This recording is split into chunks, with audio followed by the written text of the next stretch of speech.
細細個嘅我望住呢條路，覺得真係好漫長。阿妹，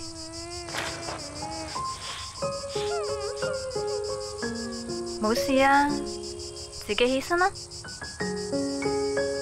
媽咪好似一直都冇錫返我。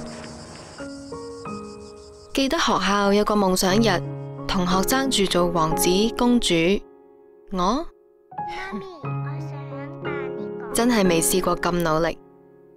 但係返到去，大家話做城堡唔係一個夢想喎，媽咪又唔提下我嘅。咪眨眼啊！我整嘅係咪好靚呢？我媽咪整得仲靚啊！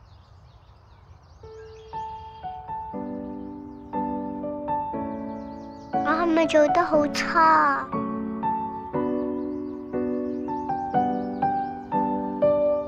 你唔食，我就食埋你嗰份噶啦。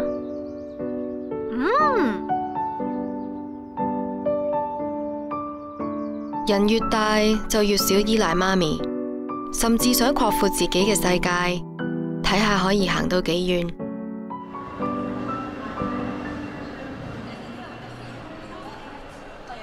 媽咪，你睇下你同人哋幾唔同？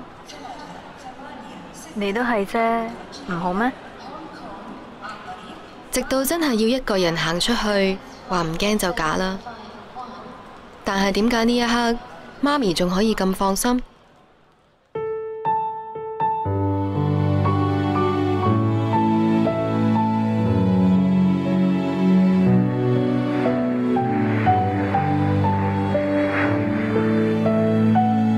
喺外國生活，所有嘢都要自己面對，但我比想象中更快適應。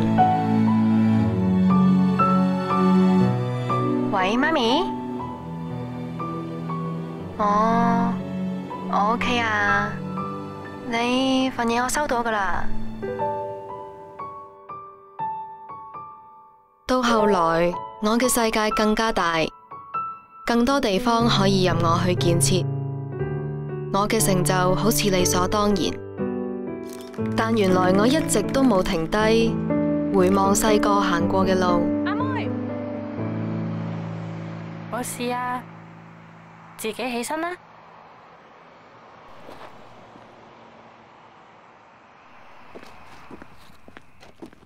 我有個好特別嘅媽咪，佢睇得特別遠。細個我要扮城堡，有人話我傻，但係當我話城堡可以保護好多人，佢就俾我堅持自己嘅夢想。媽咪一早知道，培育我成長唔在於為我決定幾多，而係要我面對幾多。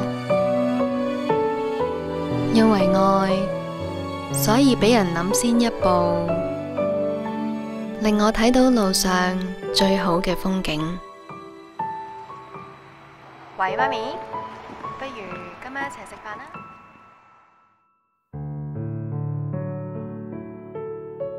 領先一步科學 Aptamil 白金版。